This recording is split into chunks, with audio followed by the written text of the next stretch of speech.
Hello friends, എല്ലാവർക്കും എൻ്റെ ഒരു പുതിയ വീഡിയോയിലേക്ക് സ്വാഗതം. ഇന്നത്തെ എൻ്റെ വീഡിയോയിൽ തംബ്നെയിലിൽ കാണിച്ചിരിക്കുന്ന പോലെ വീട്ടിൽ തന്നെ വളരെ ഈസിയായി ഉണ്ടാക്കാൻ പറ്റുന്ന ഒരു ക്ലീനിങ് സൊല്യൂഷൻ ഉപയോഗിച്ച് ഗ്യാസ് സ്റ്റൗ, കിച്ചൺ സിങ്ക്, കരിഞ്ഞ പാത്രങ്ങളൊക്കെ എങ്ങനെ വൃത്തിയാക്കി എടുക്കാം എന്നുള്ളതാണ്. അപ്പോൾ നമുക്ക് ഗ്യാസ് സ്റ്റൗ ക്ലീൻ ചെയ്യുന്ന വീഡിയോയിലേക്ക് പോകാം. ആദ്യമായി ബർണർ ഗ്രേറ്റ്സ് നല്ലപോലെ ഒന്ന് ചൂടാക്കിയിട്ടുണ്ട്. അപ്പോൾ അതിൽ എണ്ണയോ മറ്റഴുക്കുകളോ എന്തെങ്കിലും കട്ടിയായി പറ്റിപ്പിടിച്ചിരിപ്പുണ്ടെങ്കിൽ അതൊക്കെ നമുക്ക് വളരെ ഈസിയായി തന്നെ ക്ലീൻ ചെയ്തെടുക്കുവാൻ പറ്റും. ഇങ്ങനെ ക്ലീൻ ചെയ്തെടുത്ത ബർണർ ഗ്രേറ്റ്സ് 1 കപ്പ് വിനെഗറും 4-5 ഡ്രോപ്സ് ലിക്വിഡ് സോപ്പും ചേർത്ത് ചൂടുവെള്ളത്തിലേക്ക് മുക്കി വെച്ചിട്ടുണ്ട്.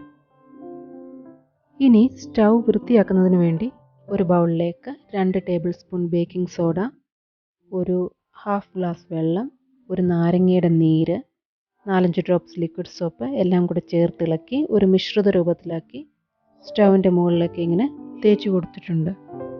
സ്റ്റൗവിൻ്റെ ഉള്ളിലേക്ക് വെള്ളവും അഴുക്കൊന്നും കയറാതിരിക്കാൻ ഇങ്ങനെ കവർ ചെയ്ത് വെച്ചിട്ടുണ്ട്. 1 മണിക്കൂർ ഇങ്ങനെ വെച്ചതിന് ശേഷം ക്ലീൻ ചെയ്യുന്നതിനായി അല്പം കൂടി ലിക്വിഡ് സോപ്പ് ഒഴിച്ച് ഒരു സ്ക്രബറും ക്ലീനിങ് ബ്രഷും ഉപയോഗിച്ച് സ്റ്റൗ വൃത്തിയായി എടുത്തിട്ടുണ്ട്.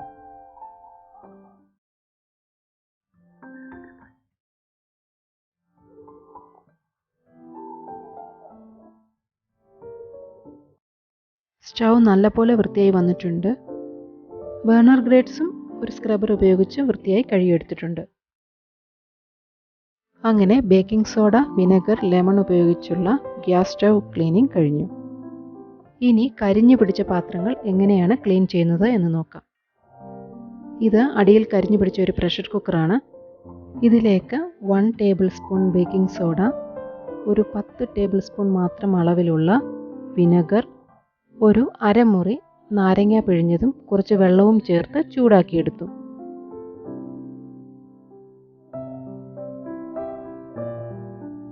ഒരു മണിക്കൂർ കഴിഞ്ഞ് ഒരു സ്ക്രബറും അല്പം സോപ്പും ഉപയോഗിച്ച് വൃത്തിയാക്കിയപ്പോൾ കണ്ടോ, എല്ലാ കരിയും പോയി കുക്കർ നല്ല വൃത്തിയായി വന്നിട്ടുണ്ട്.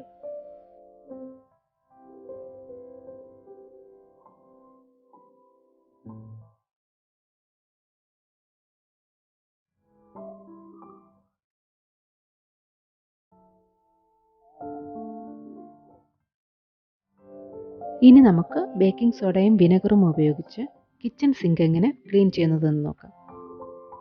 ബേക്കിംഗ് സോഡ സിങ്കിന് മുകളിൽ വിതറിയ ശേഷം അതിലേക്ക് അല്പം വെള്ളം ഒഴിച്ച് ഡൈലൂട്ട് ചെയ്ത വിനെഗർ ഒഴിച്ചു കൊടുക്കുക. ഒരു അരമണിക്കൂർ കഴിഞ്ഞ് ലിക്വിഡ് സോപ്പും ഒരു സ്ക്രബറും ഉപയോഗിച്ച് ഇങ്ങനെ നമുക്ക് ക്ലീൻ ചെയ്തെടുക്കാം.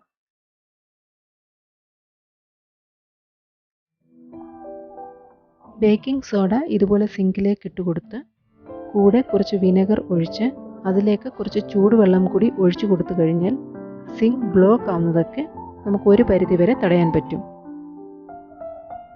കണ്ടോ, സിങ്കൊക്കെ നല്ലപോലെ വെട്ടിത്തിളങ്ങുന്നുണ്ട്. ബേക്കിംഗ് സോഡയും വിനെഗറും മുൻപേ തന്നെ മിക്സ് ചെയ്ത് ക്ലീൻ ചെയ്യാൻ എടുക്കുന്നതിനേക്കാളും ഒരു ബെറ്റർ റിസൾട്ട് കിട്ടുന്നത് അഴുക്ക് ക്ലീൻ ചെയ്യാൻ ഉദ്ദേശിക്കുന്ന പ്രതലങ്ങളിലേക്ക് ബേക്കിംഗ് സോഡ വിതറി അതിലേക്ക് വിനെഗർ ഒഴിച്ചു കൊടുക്കുമ്പോഴാണ്.